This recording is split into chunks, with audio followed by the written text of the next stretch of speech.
Episode 110. Two middle-aged men in Cleveland, Ken Dworsnik and Teddo Klopp, celebrating St. Patrick's Day week. Congratulations. You have any Irish in you? I think I have a little. I think we all have a little Irish in us. Yeah. Particularly on St. Patrick's Day. Oh, for sure. Any plans for St. Patrick's Day? Obviously, we could talk about that later on, but off the cuff, no. Right? No, nothing. Same here. It's a day that ends in Y. Correct. Well, certainly like to dedicate episode 110 to some famous jersey numbers for Cleveland athletes. I know this is a favorite segment by many people. There's a host of them from the Cleveland/Indians Guardians. Can you name me any number 10s from the Cleveland baseball? Well, I believe Alvaro Espinosa. Impressive. Yes. I would go with my favorite backup quarterback, Mike Pagel, I believe was number 10. Mike Pagel is a very good answer. Yes. Come on, make it 3 for 3 and come up with some sort of calf. That would be amazing if you did this. Calf. You got a shot on one of them. I was about to say a tall guy, but I don't know. I'm drawing a blank. Wally Zerbiak. How about him? I was gonna say that's his. He flashed into my head, but I couldn't think of his name. Yeah, he's on TV. He's an analyst, so it's like every other former player seems like. Right. Other notables from the franchise: Coco Crisp. That was always a fan favorite. Dave Roberts, who's a manager in Major League Baseball. This is one I thought you would say. Pat Tabler. Ah, yes. Our friend Mike Case's favorite player. Jim Hegan, obviously, Ray Fosse. Yeah. Mark Lewis. Remember Mark Lewis, the shortstop, who was supposed to be the second coming? Oh, yeah. My gosh, when we had, do you remember this? We had Reggie Jefferson at first, Mark Lewis at second, Felix Fermin at short, and I can't remember who was at third. But that was like, oh my gosh, this is going to be the greatest infield since the 27 Yankees or something. I think the third baseman was Eddie Williams, if I'm not mistaken. So could have been. Yeah, they were supposed to be the greatest ever, and yeah, we ended up trading him. John Battle for the Cavs. Remember John Battle? Yes. And then Anthony Schwartz for the Browns, and Brady Quinn is always a good one as well. Oh, well, I kind of dropped the ball on that Anthony Schwartz one. No pun intended. Yes, the pun wasn't intended. Yeah. Okay. Always nice to think about those former players. We've had so many. Yep. Wow. Huh. I know the last time we spoke, we were getting ready for some playoff hockey. Oh yeah, that's right. We need the full result. I know what the result is, but obviously you need to inform the listeners on what happened. So we won the semifinals. We were the 4th seed. We beat the number 1 seed 4-3, and we advanced to the championship where we lost 2-0. But a good game, and we had impressive. Plenty of chances, and that's the most entertaining part of it would have been in the semifinal. This would be for my oldest son, who's a goalie. He got in there in the 3rd period.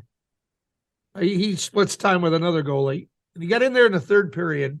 And I didn't realize this. Do you know what live barn is, Ken? Say that again. Live barn? Live barn. Live Barn. No, I'm not familiar with that. Live Barn is a video streaming site that lots of high school arenas, hockey facilities have, and it's got a auto controlled camera that takes you to the end of the court where the action is. Oh, geez. So you can watch, like grandma who lives in South Carolina can watch the game. Understand. So unbeknownst to me, the live barn camera was right above me during the game. And it has audio. Oh, And so during the game, there was one of our defensemen got caught a little flat-footed, and there was a one-on-one situation with my son in the goal. And what you hear, so he steps up, challenges the kid, stones him, makes the save. Great play.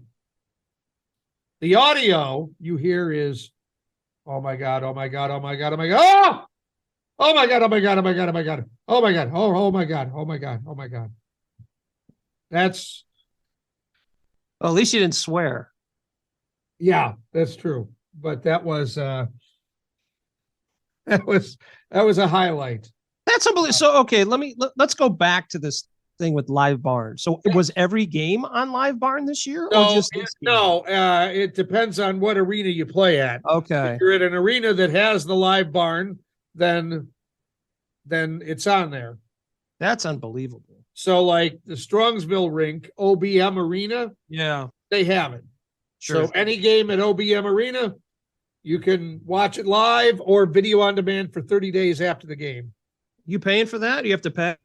There's a subscription, yes. I figured as much. That's a really good idea. I mean, for instance, last night I did the same thing with the Ashland University women's team. I couldn't make it down to the arena, and they have something called, the live stream or whatever, where they kind of did that. But they have kids running cameras and all that kind of stuff. That's amazing at a younger age that the kids can have the opportunity to obviously not only have the opportunity for other people out of town to watch, but almost showcase their skills. If you think about that, I mean, that's not just that, but also for game film. correct. Yeah. Correct. Wow, that's unbelievable where we're at in technology. So very cool. Well, good for Fritz. Yeah. Congrats to him. And now does he gets a break, right? I mean, we're gonna take a little hockey we're break. doing spring skills now. So he's still doing that. My middle son Gus had a hockey tournament over the last weekend here, and we went 2-2. We lost 2-1. We won 3-1 and 7-0, and then we played a team that was really good that just obliterated us. We lost 8-4. They were probably slotted a division lower than they should have been, but it's awful tough for these tournaments to, you got a team from out of town, and it's tough to tell. So Yeah, it is. hey, It is. I was told that before I got there, I got the game a little late. I was told that Gus got checked while he was in the goal. He was a goalie. He got checked in the goal. No penalty was called, which, anytime you check a goalie, Yeah. not supposed to be able to do that. And then he took a really hard shot off his shoulder. And then in the second period, he got run into again, and he was down for a little bit. So I went over in the third period. It was 5-4 going into the third period. And I thought, I'm going to go over, check on him, and give him a little pep talk, because he always talks to me about how my team needs me. So I was going to tell him his team needs him. So I go over, and he skates up to me, and I could see tears in his eyes. And I thought maybe he was hurt. And I said, "What's the matter?" And he says, "They're shooting the puck way too hard." And I said, "Well, bud, you're the goalie. But 53-1 are just shooting it too hard." And at that point, I knew we were toast. And so I was like, "Well, bud, you just got to hang in." And he's like, "I don't want to be out here." And I'm like, "Dude, you got to finish the game. We don't have another goalie." Right. Okay. And so I'm like, you always talk to me. So then I try to give him the pep talk, and it's obviously toned down because I'm resigned to the idea that he has little to no interest in being in front of the puck. And so I gave him my spiel, and he went out there and gave up 3 more goals. So are you trying to say that at some point you're not going to be coaching hockey? Is that what you're trying to say? I don't see that's my future. You'll stay on the counseling side is what you're I didn't do. have the Chuck Kyle speech ready to go, or the Marty Schottenheimer, there's a gleam, man. That clearly didn't didn't work. So, but I mean, that's tough. And when you're 10 years old, sometimes kids do shoot the puck hard, and you got to figure out, you want to be a goalie or not. What are you gonna do? He's learning good life lessons is what he's doing. Yeah. So that's good. So there you go. Well, speaking of going, we're going to go move ahead on our show here. We're going to talk with former New York City police officer Vic Ferrari. He's here with some interesting stories about his time in blue. We have a story about shaving cream and table tennis balls. Mm-hmm. That's not in Klopp's Klips, and that's a concern, I know. So we'll try to iron that out. We also are going to go out and about. We have a misspeak or two. We're going to learn about a great Cleveland basketball coach, a Cleveland landmark, and much more. And now, a woman's perspective. What's the difference between Bigfoot and intelligent man? Bigfoot has been spotted several times. This has been a woman's perspective. Blah blah blah. Blah blah blah. Blah blah Blah blah. blah blah. Blah blah blah. Blah blah blah. Blah, blah, blah. Today's guest is Vic Ferrari, former New York Police Department officer. He is a book writer. I think he's a humorist, and I think he's got a great story to tell us here on Two Middle-Aged Men in Cleveland. Vic, first of all, thanks for joining us today. We really appreciate it. Well, as a middle-aged man myself, I'd like to thank you, Ted and Ken, for having me on your show. I greatly appreciate it. Absolutely. Well, Vic, we are very interested to talk to you anytime you have the opportunity to talk to somebody, and I have the utmost respect for policemen, firemen, anybody that does any of those services. Wanted to talk to you anytime you can hear someone that has a little bit of humor involved with that. That is wonderful. But can you give us an update? Talk about how long you were an officer, what made you get into being a police officer, things of that sort. Sure. I'm a Bronx kid, born and raised in New York City. I always wanted to be a police officer growing up in the 70s and 80s. You always had cop shows and television shows and movies. So I knew what I wanted to do at an early age. I like to tell this story. By 10, my friends and I used to sneak into the local post office and steal FBI wanted posters off the wall and then run around the neighborhood conducting manhunts. So there'd be some poor guy in a deli trying to get a sandwich, and we'd be holding up a wanted poster next to some guy wanted for a bank robbery in Louisiana. We're lucky we can get our asses kicked. So I knew what I wanted to do at an early age. I wanted to catch the bad guys. So at 20, I took the police exam, and by 21, I went into the police academy, and I had a wonderful 20-year career with the New York City Police Department. I worked in a lot of different units. I worked in anti-crime, which is plainclothes, stopping, robberies and burglaries in progress. I worked in a DUI unit, which I absolutely hated. I worked in narcotics for a while. And then my last 10, I was a detective in the NYPD's auto crime division. So anything with chop shops, stolen vehicles, mafia, exporting stolen vehicles out of the country. Those are the type of cases we worked on. And, it was a great run, and I retired relatively young after 20 years. I got into writing, and I've written a series of behind-the-scenes books about the New York City Police Department. Vic, that's kind of what I wanted to get into next. Obviously, we're based out of Cleveland, so obviously we deal with our own set of issues and things like that, and we know how difficult it is for a police officer to certainly reside in Cleveland and do those things. I guess my first question for you before we go into some of your books, how difficult was it? I mean, was it, you hear these stories. I was just in New York City about 3 weeks ago. Obviously, it's a wonderful place to visit. I absolutely love being there. There's just a lot of people, so obviously you think about if there's more people, is there more issues? Is that the case? Is that what you kind of found during your 20-some-year career? Oh, absolutely. So you got to remember, New York City has 9 million people packed into the 5 boroughs. And the New York City Police Department is the largest police department in the country, maybe the world. I mean, we have at any given time between 30,000 and 35,000 members. And that's spread out across 77 precincts or police stations across the 5 boroughs. And that's not including specialized units like I worked in organized crime and borough task forces. So It was it difficult? Yeah, it was, but I knew what I wanted to do at an early age. Like there were very rarely did I say to myself, well, why did I take this job? You know, it's I wanted to learn as much as I could. I was like a fish to water, and I really enjoyed it. I mean, sure, you have your ups and downs, and there were days, I was kicking myself in the ass, but for the most part, it was a fulfilling career. Talk about your books, Vic. Obviously the opportunity to put some, pen to paper and tell a story. Tell us how you kind of came up with the stories. Was it just your experiences as a police officer? What made you put that together?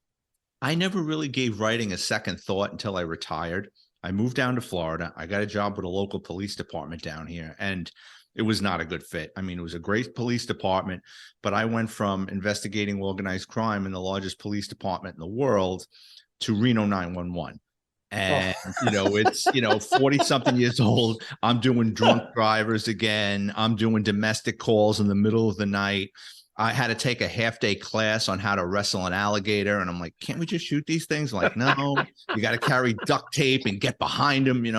I'm not Steve Irwin. I'm not doing this shit. So after about 8 months of that, I said, you know what, I'm re-retiring. And I was bored out of my mind. And I guess it was out of necessity and the encouragement of friends and family. They said, listen, you worked in the world's largest police department. You got all these crazy stories. You know how to tell a story. Why don't you, start writing these things down? And I did. And, it's led to a successful writing career. Vic, is there one area of law enforcement? You mentioned that you had several different hats over your career. Is there one area that you found A, to be the most enjoyable, and B, is there a different one that was the most challenging? The most challenging was DUI. So I was in a South Bronx precinct that was burned out. It used to be like Fort Apache. By the time I got there in the mid 80s, they used to call it Little House on the Prairie because it was just decimated, just fucking crackheads and just burned out buildings. So I says, and then, a lot of my coworkers were Vietnam vets, and just, it was a dark place. So I transferred to a borough task force figuring, well, this would be great. I'll get to see the whole borough. And I got thrown into a DUI unit. And that was the most challenging because there's no winning with drunks. They're either combative, they're hysterical crying, they get sick, they piss in the back of the radio car, they want to fight. And, some people you lock up for drunk driving, it's not like they're career alcoholics and they don't care. It's someone that made a mistake. You know what I mean? Some woman that worked at Applebee's as a manager, and after work celebrating her birthday, she had one wine too many. And now, you're taking her to jail. So I that really never sat right with me. What I enjoyed, I grew up in a neighborhood. We had more car thieves in my neighborhood per capita than probably anywhere in the world. And I worked in a gas station, and you always had car thieves blowing through there, trying to sell the car, trying to sell parts, trying to work you for something. So I knew what to look for with stolen vehicles. And early in my career, even in uniform, I was always getting into car chases. I was always locking up car thieves. So I was a perfect fit for the NYPD's auto crime division because our mission there, if you ever saw the movie Heat, where Al Pacino and those guys are working on crews, that's pretty much what we did with auto theft. The only difference was we weren't as well dressed. We weren't in suits and ties. We were in jeans and sneakers. But I mean, we went after, the head. We went after the kingpins. We went after the guys shipping cars out of the country, guys that were chopping up cars in the back of a salvage yard or junkyard. We wanted to, if we could stop those guys, we could put an end to the market. Vic, obviously so many stories you can tell. If you can give us maybe one quick story that you have that, obviously one that you kind of remember, or, everybody has a story at times where they wake up in the morning and they they think about something. Is there one story that you have that you're like, you just keep thinking about time and time again? Not really. I mean, I tend not to live in the past except for when I'm writing my books, then I get to live vicariously through myself. But if you're looking for something interesting, or I worked on a case where we had a guy from China who was a kingpin. And what he was doing was he hooked up with this Jamaican middleman from the Bronx, and he would put in orders of 25 to 30. He wanted stolen Audis a month. So the Jamaican guy knew all these car thieves in the Bronx. They would steal these vehicles, 4 or 5 at a time. They'd park them on the street. They'd let them cool off. Then first thing in the morning, they would drive out to Brooklyn, where they had this warehouse in an industrial neighborhood. The gate would open to this large warehouse. 2-3 stolen Audis would go in. They would close the gate. Inside, they had shipping containers, and Chinese nationals, what they would do is they would load 2 stolen vehicles per shipping container, let the air out of the tires so the vehicle would sit low in the container. Then they would build a wooden frame above it with a chain. And then they would hoist up another car or 2. So they were getting 3 to 4 stolen vehicles per shipping container. From there, the cars would get trucked out to Newark, New Jersey, where they were put on trains. They were railed out to Long Beach, California, where they were put on ships and set sail for the Shanghai. So we were working this case. We had Asian detectives monitoring, the kingpins that were ordering the stolen cars. We had the Jamaicans phone tapped. We had the car thieves, who most of them were Spanish. We had Spanish detectives monitoring their phone conversations. And what we quickly realized, in addition to this international car theft ring, was our thieves were the murder for hire business. And they're talking about whacking this guy and whacking that guy. So when we eventually took down the case, I mean, we recovered all these cars. We got all these Chinese nationals that were shipping cars to Shanghai, but we were able to solve between 13 to 15 homicides.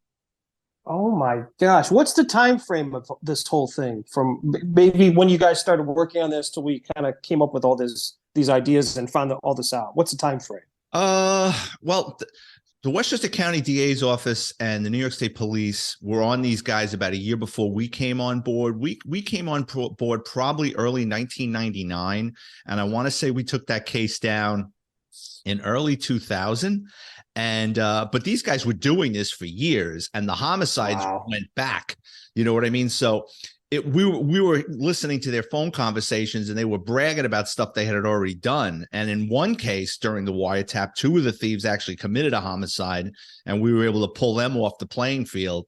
But yeah, it was most of these guys that we were following around and stuff had bodies on them.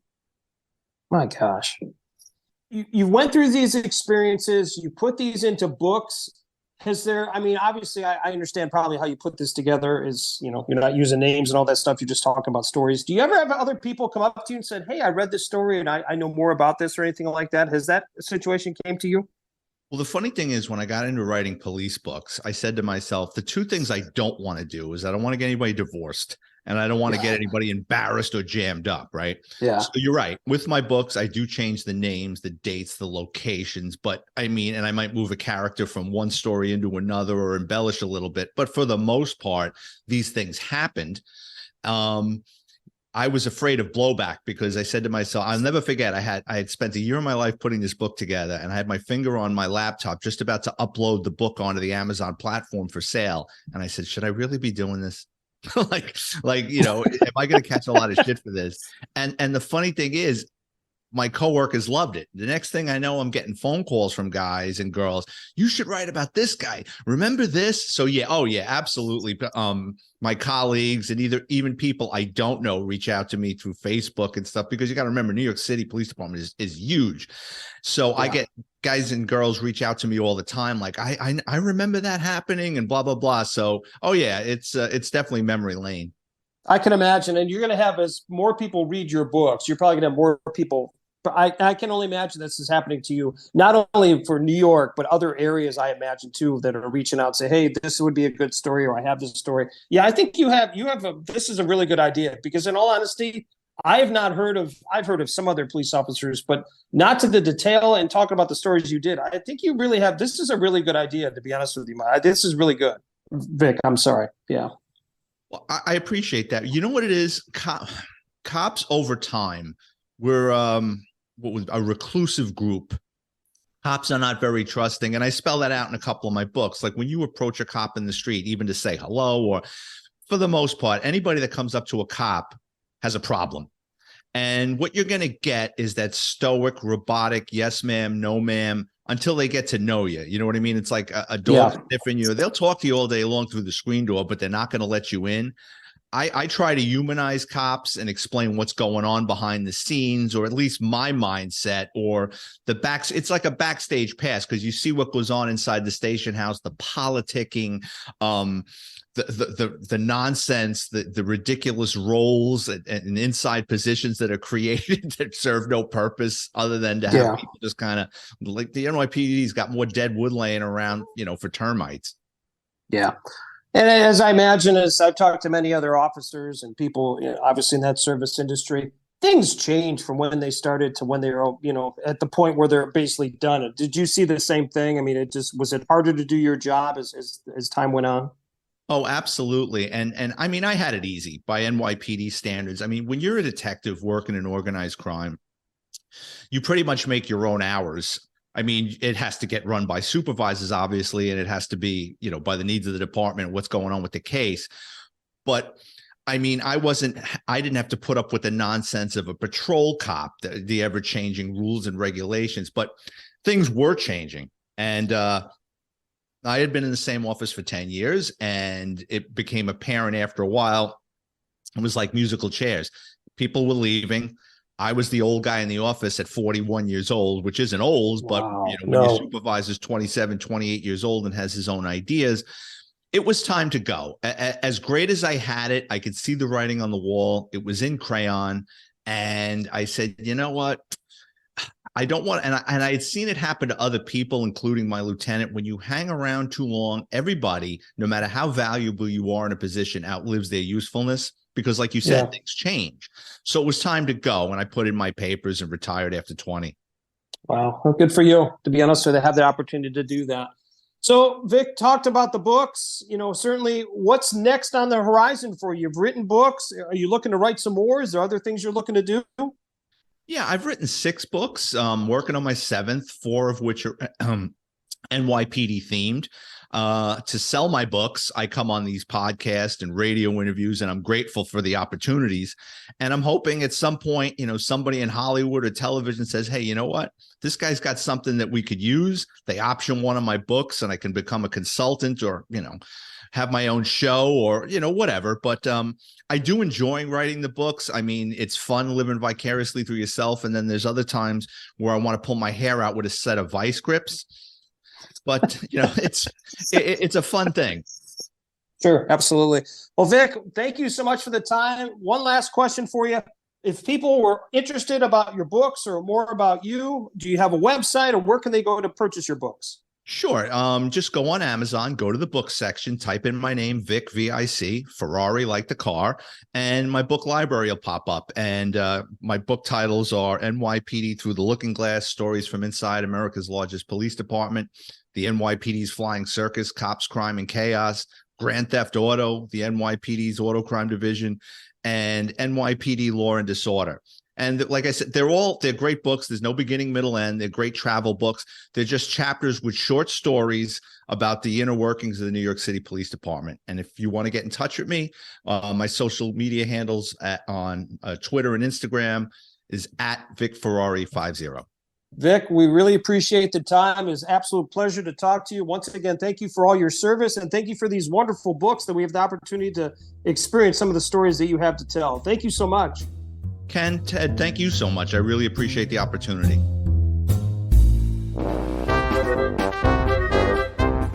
Misspeak of the week now, Ken. As you may recall, the NCAA March Madness is we're getting ready for that this weekend.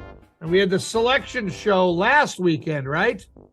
So Clark Kellogg, Clevelander, Clark Kellogg, had some CSJ, baby. He had some analysis regarding the TCU basketball program when they were put in as a 6 seed. Let's give this a listen. Yeah, I'm thinking the same thing, Seth, but keep an eye on those Texas Froghorns. They are a terrific team. Mike Miles is outstanding in the backcourt. Remember, they blew Kansas out in Lawrence earlier in the season. This is a very scary team, seeded number 6. They're so scary that you can't even call them the right name. I love the Froghorns. Actually, I think that's a great name. I think that's cool. It's different. That's the Texas. They're the Texas Horned Frogs. Is the proper Froghorns. Froghorns. Yeah. I had that at BW3s the other day. They were a little extra crispy, but they were okay. Now, not to be outdone, our esteemed president. He didn't want to get left out of the situation here with the Misspeak of the Week.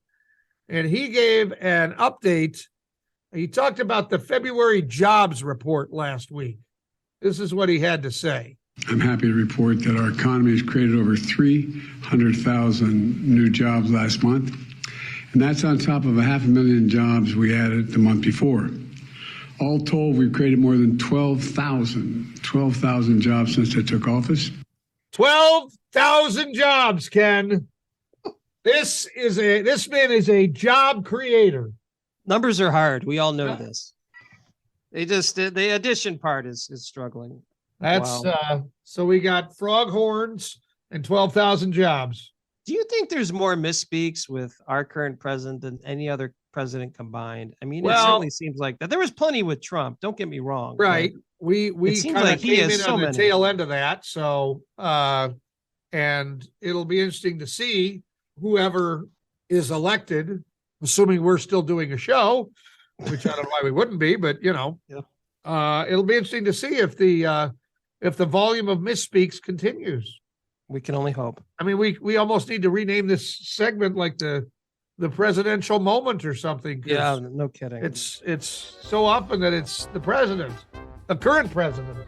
I think we've had one with President Trump but like I said, he was kind of heading out at when we started this. So that all 12,000 jobs and the frog horns. I can't even say it improperly. Frog horns. Yeah, Frog that's horns. yeah, right. That's the misspeak of the week. Cleveland! This is for you! Time for another Cleveland sports history lesson. Our historian of sports, Dusty Sloan, joins us to talk about March 1st, 1996. Atlanta's Lenny Wilkens, who obviously spent a great deal of time in Cleveland, the first NBA coach to hit 1,000 career victories when the Hawks beat, ironically, the Cleveland Cavaliers 74-68, a high-scoring duel. Dusty, what can you tell us about Lenny Wilkens and his time here in Cleveland during some of those great teams of the 80s? Lenny Wilkens, obviously, again, like you said, it's the irony that he would get his milestone 1,000th win against the Cavs, and that's really the only thing that needs to be said about that game when you say it was 74-68. But Lenny Wilkens, as we talked about in previous episodes, there wasn't a lot of continuity and cohesion in that Cavs coaching staff until Lenny Wilkens arrived in the mid-'80s, and obviously his arrival came with Mark Price, Brad Daugherty, Larry Nance, Craig Elo, Hot Rod Williams, you can go on and on and on, Mark Harper. And that's when the Cavs really started to get more stable and more consistently winning. And Lenny Wilkens was a big part of that because obviously bright mind, won a championship in Seattle prior to that, knew what he was doing, and he brought a lot of stability to a franchise that didn't have a lot of it up until that point. Oh, he certainly did. And one thing that people forget too, he was a very good basketball player himself. He's in the Hall of Fame just for playing as well, besides being a coach. And I think that's part of the reason their point guards were always so good. Mark Price, you got to think about some of the other players that played. Steve Kerr, when he first started, he had John Bagley. So those guys were very good players at the time. What do you think happened with him, to be honest with you, Dusty? Was it just a change of scenery of why the Cavs let him go?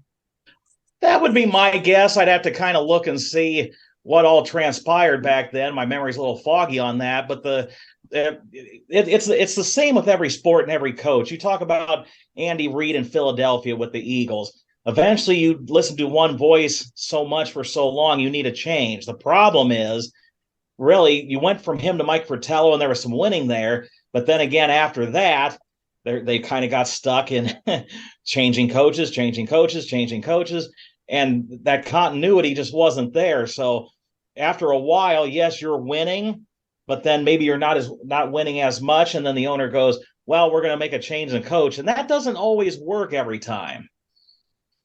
Interesting. Lenny Wilkens, he wasn't the most fiery guy, but he certainly motivated his players and got his points across. Just kind of interesting of all the coaches to get 1,000 wins, somebody who's maybe, not as boisterous, but headed upstairs gets to that kind of a milestone. Absolutely. There are so many different ways, as we've seen in every sport, to get players motivated. His wasn't to yell and scream and throw chairs and things like that. he was a very calming influence, which I'm sure was something that the owners at the time with the Cavs really wanted. So it's not surprising then that his style fit Cleveland so much better. And the interesting thing is I'm looking at his career. It's amazing. He had 2 different stints as a head coach with the Supersonics, and he was a coach player for quite a long time. So obviously, when he came in 1986, he brought a lot of stability and credibility to a franchise that desperately needed it. He certainly did. And one last thing I'll bring up is, you talk about class. He was nothing but class. You watch his interviews and all that stuff. He was very a class guy, did not get animated. Now I'm not trying to be this guy or anything like that. Basketball is a very interesting sport, as you gentlemen know. So Lenny Wilkens has all these wins, but he also has the most losses of any NBA coach in the history of basketball. So that's the part that I find very interesting. As successful as he was, that just shows you how difficult it is to coach in this league. But then again, on the flip side, you're absolutely right. He coached for such a long time. So obviously he's going to get a lot of wins and a lot of losses. But think about this. We're going back to why did he leave in 1993? He goes immediately to the Atlanta Hawks, and in his first season becomes NBA Coach of the Year. Yeah. So you can tell that even though we ended up with Mike Fratello, it was almost a trade because Fratello used to be the Hawks head coach. Yeah. But he ended up on the right side of that at the end of the day. I wonder we maybe need to get a barber on and figure out who got the better end of that deal from a hairstyle standpoint, Mike Fratello or Lenny Wilkens. I don't know. All right, Dusty. Well, thanks for the information on Lenny Wilkens. We appreciate it. Thanks, guys. Cleveland, this is for you.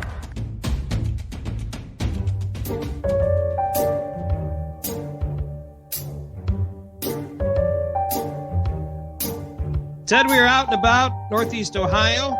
We're not on location, thank God. Traveling, I'll tell you, as you get older, not exactly ideal. Business or pleasure, whatever. Anyway, had an interesting week. We'll leave it at that. Started off with a place in Lakewood called Vash. We met a group of friends there, and we had dinner in one of the outdoor igloos. Have you ever done that? Outdoor igloo? Yeah, No. they set this up during COVID at many different places. Oh, so yeah. basically you have this little enclosure where you have the opportunity where it's just your group and you're separated from everybody and all that's enclosed. It was pretty cool. We had some good food, some good drinks. So I highly recommend that. Once again, that's Bosch and Lakewood. Another place we've been starting to go to more often is a place called Red Wine and Brew. They have one in Chardon, Ohio, and then they've recently opened one up in Westlake. Oh. And here's the part that's great. They have like a wine tasting every week. Now, I don't know how this works, and I've asked a couple different people, and they said they've changed some of the rules. Well, you drink the wine and you think about how good it is. That's how it works. That's true. But also, the wine tastings are free. You don't pay anything. Oh, yeah. Wow. Yeah, That's you walk in. That's better than 10-cent beer night. I mean, I thought at some point in time, the rules and regulations that you had to pay some sort of money in order to be part of the tasting.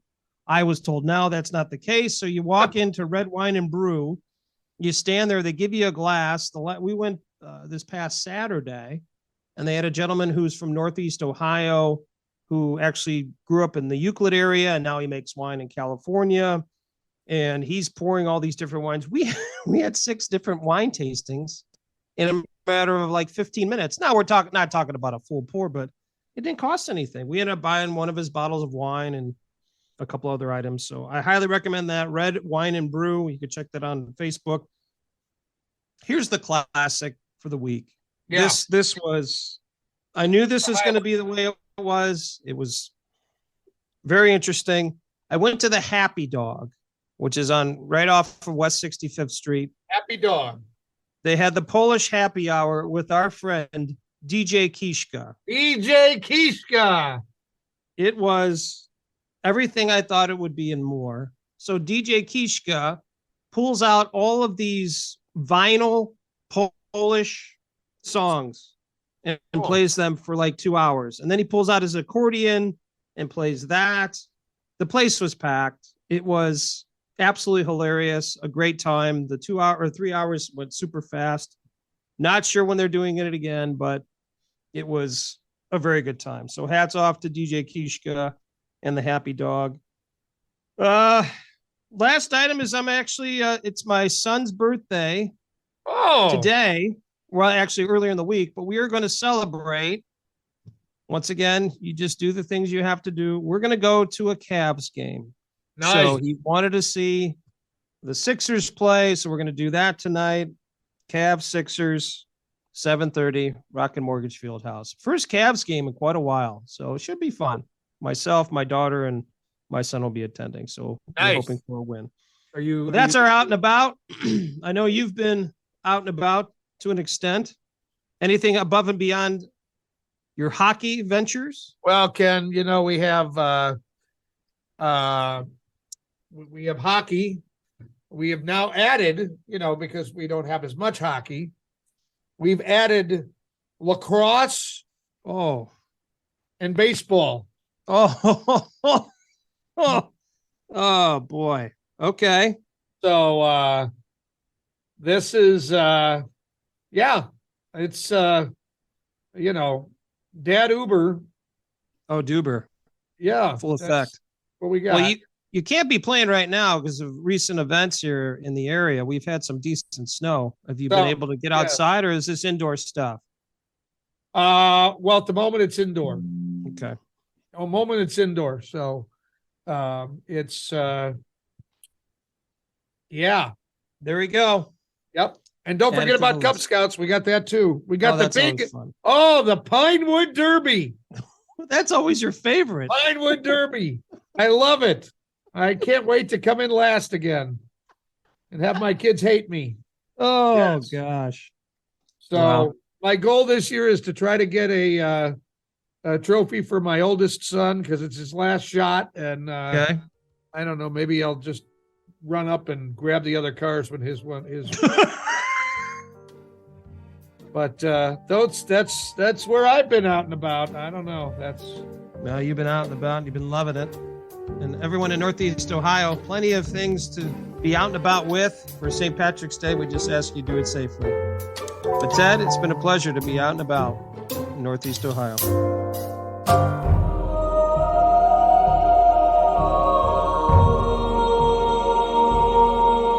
Time for some overachievements, Ted.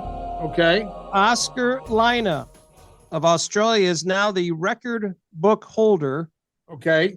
He holds the record for the most table tennis balls bounced and caught in shaving foam on the head in 30 seconds. Let me say that once again so we all understand what we're looking at. He holds the record for the most table tennis balls bounced and caught in shaving foam on the head in 30 seconds. How in God's green earth do you even think of doing something like that? Is he the only one that's ever done this? I don't know. Okay. Lina caught 12 of them in the allotted time. He caught 12 balls in 30 seconds. On his head. On his head in shaving foam. Cream, yeah. Now, is the shaving foam on his head or he's in shaving foam? No, it's on his head. I saw the video. He put a swim cap on and then they put a bunch of shaving foam on his head. Well, Oscar, congratulations on your record. He's got a heck of a shot at keeping this record because I don't know if anyone else is going to have the time to do this. You know what? I think you and I ought to go for this. Put it on. We should open a TikTok channel. Oh, yeah. We're at a certain age. Well, that's a perfect age for us. We are definitely 100% TikTokers. TikTok, Snapchat, whatever. Oh, yeah. All of it. Yes. Wow. Well, Oscar Lina, keep doing what you're doing in Australia. I don't know if we're going to bring that over to the States, but you're certainly an overachiever.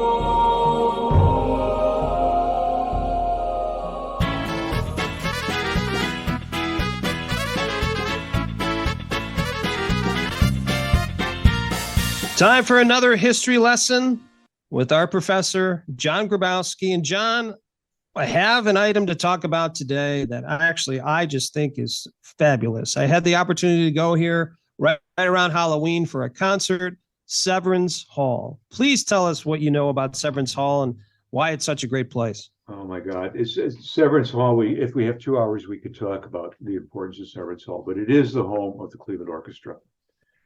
And the Cleveland Orchestra is one of the top orchestras, not just in the nation, but in the world. And I'll do a little side story here. Once upon a time, my wife and I were visiting Austria. We were on the train outside of Vienna, and our train stopped at Salzburg. And I looked out, and on the advertisement panels on the platform, there was an advertisement the Cleveland Orchestra was in town. Oh my The gosh. orchestra was touring in Austria. And so that gives you a sense. The orchestra was founded in 1918, and it eventually started out in Gray's Armory, and then it played at Masonic Auditorium, and it needed a home. And it was John Long Severance who was one of the people who sponsored it. And John Long Severance was a member of the Severance family. He had worked for Standard Oil at one point. Family was involved with Standard Oil, and then he started a linseed oil company and got another. It was a very, very wealthy man. And he loved his wife, Elizabeth. And when the orchestra was looking for a new home, he offered some money for it. I think initially about $1.1 million toward the cost. The structure was built in 1930, 1931. It was 14 months to build it. And you have to remember that this was the Depression going on. And during the construction, Severance's wife died, and he upped his donation to $2.4 million. Wow. Which is between $45 and $50 million in today's money. My gosh.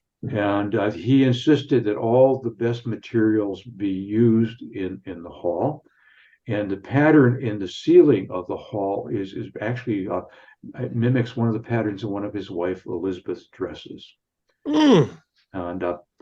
And so the hall was opened. It was designed by Walker and Weeks, one of Cleveland's most noted architectural firms. And if you know the first Christian Science Church, which is now the Nottingham Spurk Innovation Center, that's right up the hill in Cleveland Heights and it's almost a clone. It's very much like Severance Hall, but it's in a Georgian style, and it sort of meshes with the Cleveland Museum of Art. The land it is on was owned by Western Reserve University, and the university leased the land to the orchestra for $1 a year. It's collaborative, and it hosts the best band in the land. The interesting thing is, in the pediment, there's a sculpture. If you look at that pediment outside, and the sculpture is by Henry Herring. Henry Herring is also the sculptor of the Guardians of Transportation on the Memorial Bridge. But the hall is it's changed over the years. At one time, there was a drive-through. That is, people who came in limousines would actually drive it. You could drive in Euclid and then get out on East Boulevard, and you'd stop your car inside the hall, and you'd get out, and you'd go to the concert, and then the car would be parked for you somewhere else. That was taken out in the 1970s. That was turned into a restaurant in an open area. The capacity of the main concert hall now is around 2,000 people. 2,000. There's a smaller concert hall that holds 400 people. When George Sell, probably the most famous conductor of the orchestra, came, he was unhappy with the acoustics of the hall, and he was right. It was built for design. And so he had all the draperies and rugs taken out of the seating area, and he had a new shell design on the stage area. It was called Zell's Shell. And that improved the acoustics so much that orchestra sound that we now know, it's a Cleveland Orchestra sound, really came to the fore. And the whole place was redone. It was extended. There was an extension put on in 1998, and the whole theater, the music hall itself, was restructured. And Zell's Shell came out, but they restructured the platform where the orchestra performs to really continue that Cleveland sound. The acoustics in the hall are incredible. I think it is one of the landmarks it is certainly the landmark of the city. It is part of the Wade Park National Historic Site. It's a national landmark in its own way. But if Clevelanders have something to be proud of, we always say, well, the Rock and Roll Hall of Fame. I would also say, Severance Hall. And this is part of the cultural infrastructure of Cleveland, which was built by a lot of the money that was earned in the Gilded Age. The art museum are very cultural institutions. The university I teach at all have money that came from that Gilded Age. For whatever its bad parts were, the good parts are still funding parts of the city. It's amazing how, for a structure that was built so many years ago, the acoustics and the architecture are timeless and perfect, and I don't know what other superlatives to add. Yeah, it's almost like walking into an Art Deco showplace when you go into it, and it has been. I mean, there are reviews of the acoustics in the hall that you can find online from music critics around the world talking about the sound quality and the quality of the orchestra. And Cleveland has never had anything to be ashamed of in terms of its orchestra. Yeah, and the absolutely. orchestra itself was founded in part by a woman, Adele Apprentice Hughes, who founded the Musical Arts Association, which created the orchestra. So there's another story there. Wow, it sounds like we're gonna need to bring that up at some point in time and get a history lesson on that, John. That's unbelievable. Wow. It's just and of course, the diversity of the community is now reflected in the audience and in the programming of the orchestra. It's the site when I graduated from CWRU as an undergraduate and my doctoral student, my commencement was at Severance Hall. And, oh my gosh! Wow! And I was hooded on the stage of Severance Hall, and that was really a memory. Now the classes are so big that happens elsewhere sometimes, but it's been a part of the circle for so many years, and that was once farmland. Wow. This was farmland. I think it was the Kozad family farmland, and the Kozads and the Bateses and the Fords in this area were very much involved with an institution called the Underground Railroad. Wow. Yeah. Unbelievable. Well, John, as always, blown away by your information to talk about, let's be honest, one of the cherished buildings in Cleveland, Ohio, Severance Hall. John, thank you once again. We really appreciate it. My pleasure. Thank you. The most trusted name in journalism, Klopp's Klips.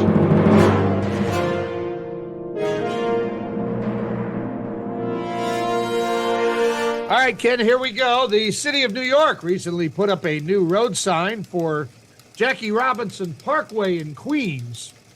The sign misspelled Robinson's first name, spelling it Jakie instead of Jackie. The Department of Transportation fixed the sign last week. You got one job.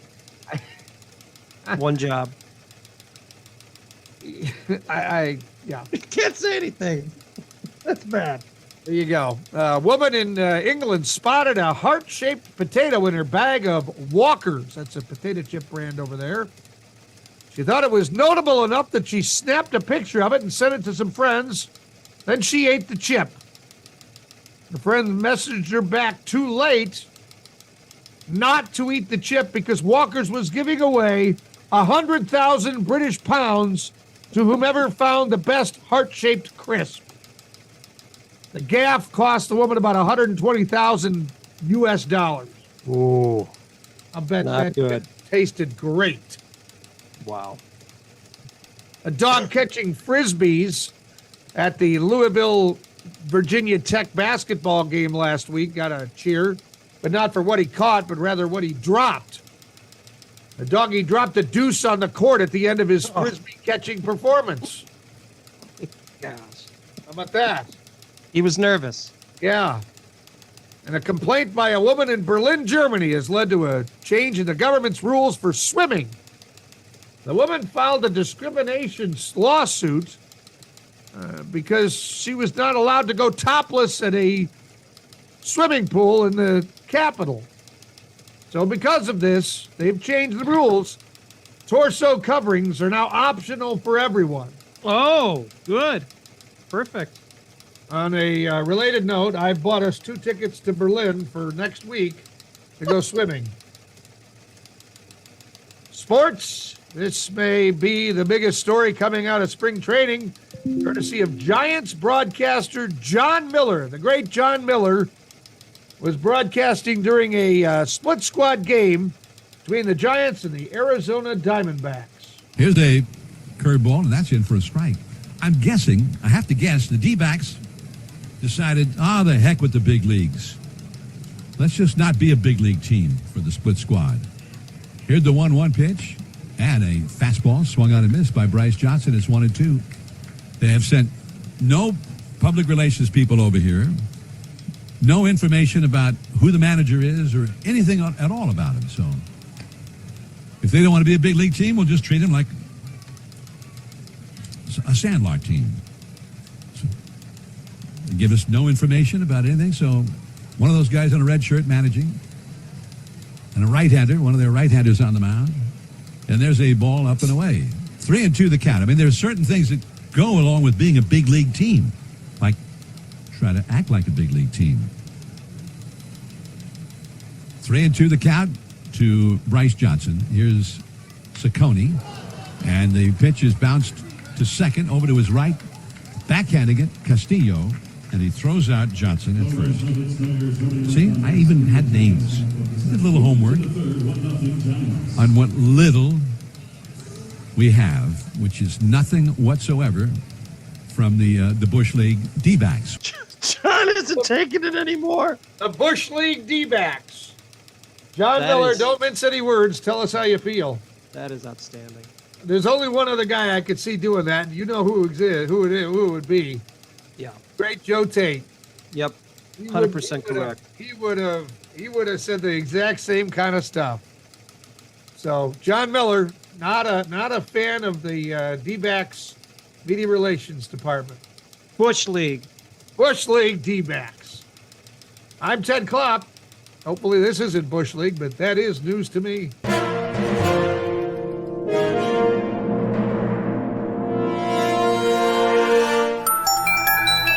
Ted, good news for a Michigan woman who won a $30 lottery prize. She reinvested her winnings in a $50 scratch-off ticket with a $6 million prize. She scratched it off and hit. The woman says she will put the money toward home renovations and investments. Not sure if that means more lottery tickets. Well, it's a good return on your investment. $50 to $6 million? I would say that's pretty good. Yeah. Yep. Yeah. Unbelievable. How come I never get that kind of good news? I don't know. I'm hoping for that.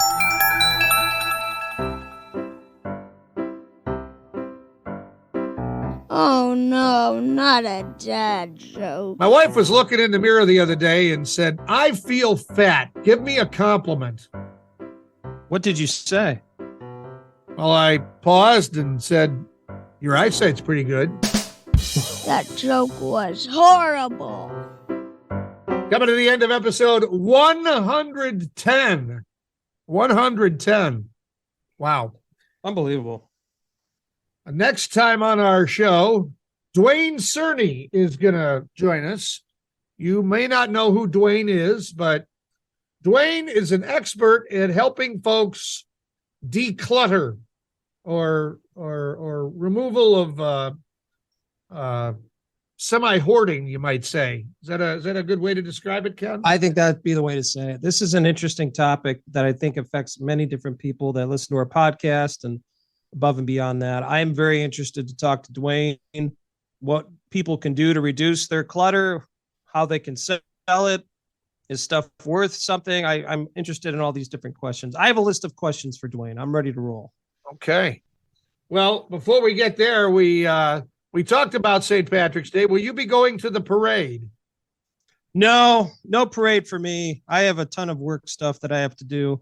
I am going to do this. I think I'm going to go to the Pride of Erin. They have the St. Patrick's Day toast at midnight from Thursday to Friday. So I'll do that. But Ted, as you know, as you get older, it makes more and more things more difficult to attend those types of events when you have many parties involved with children and work and all that. But for those enjoying St. Patrick's Day, why don't you have one for the two of us? Aaron Gobra. Enjoy it for us.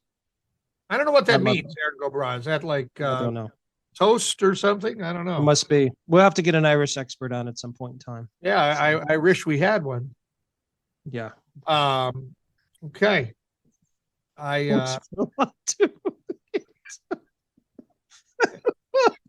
Oh gosh. That's, yeah.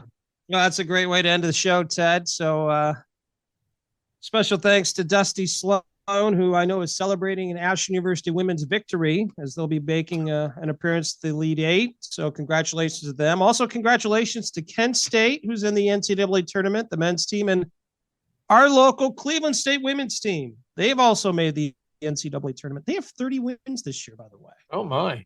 Yeah, I was pretty impressed with. They're playing Villanova. So congrats to them. John Grabowski talking to us about Severance Hall. And, of course, yourself, Ted, for all the wonderful time and effort you put into this podcast. And basically, I do absolutely nothing. I come on with you and talk, and that's what I do. I'm doing a heck of a job. So at some point, I'll be replaced, just like everybody else. But that's okay. If you set the bar low enough. Oh, yeah. It's real low right now. Yeah. Right now, I'm sitting under the table. So, yes. Well, until next time, ladies and gentlemen, thanks for listening. And just as a reminder, we're just two middle-aged men in Cleveland. Two Middle-Aged Men in Cleveland is sponsored by Westminster AV, custom audio-visual packages for all occasions.